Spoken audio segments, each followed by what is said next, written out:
Here's another interesting case where we've got a line of calcium sulfate salts about 800 millimeters off the ground on the left hand side next to the party wall as you're looking from the roadside. You can see that I'm using a damp meter here in radio frequency mode where it's showing dampness up to about a meter off the ground. Now the interesting thing in this case is that there had been disruption to the wall. The owners replaced the plaster with new plaster and discovered that there had been slurry applied below, so the property had been damp proofed. And in fact, if you look outside, you can see where the damp proofing treatment is around, specifically around the drain.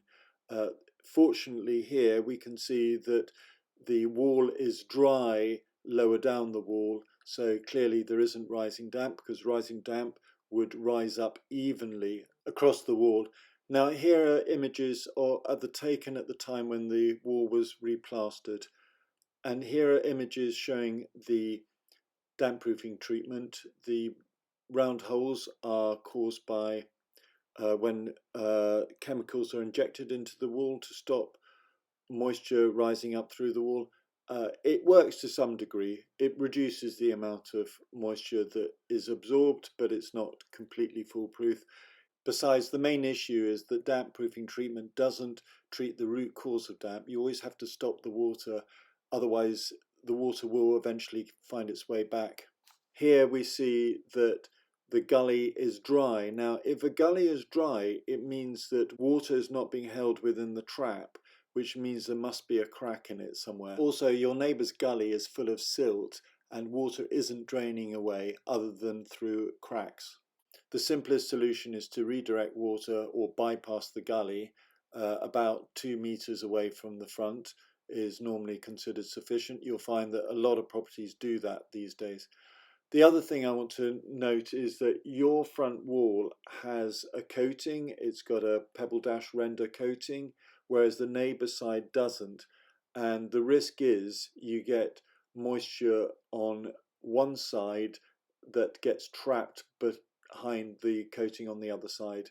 I don't think that's causing dampness in your wall, but it's clearly causing some heat loss between the two properties, which increases the risk of condensation. Notice also there are some gaps around the windowsill that need to be filled.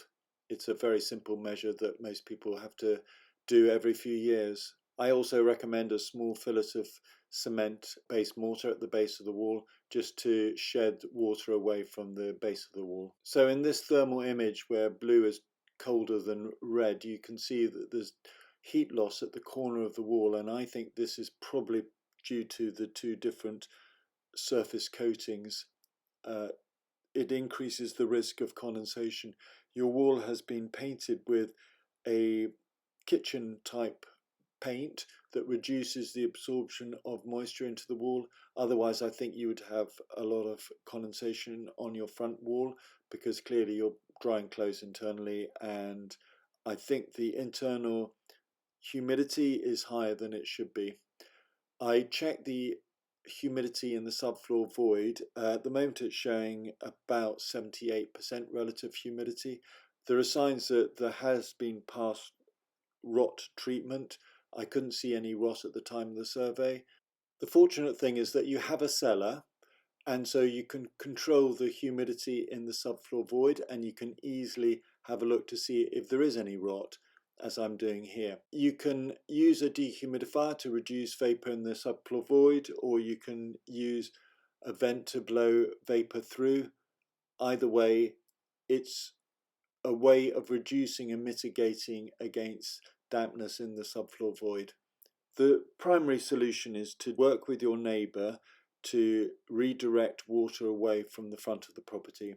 So looking elsewhere around the property, we see 2 lines of bullet holes, used for injection, so damp proofing treatment. So 2 attempts at damp proofing treatment. There's dry lining to the rear walls, and yet we see there's condensation. So clearly condensation is a factor. I don't think it's the primary cause of dampness to your front wall, but it's a major factor. So in summary, the root cause of dampness to your front wall, and therefore disruption to the wall, comes from dampness from your neighbour's gully. You should work with your neighbour to remove water. It will be to their benefit and to your benefit. Either way, at the moment, I can't see any signs of rot. There clearly was rot to the front originally, but at the moment there isn't.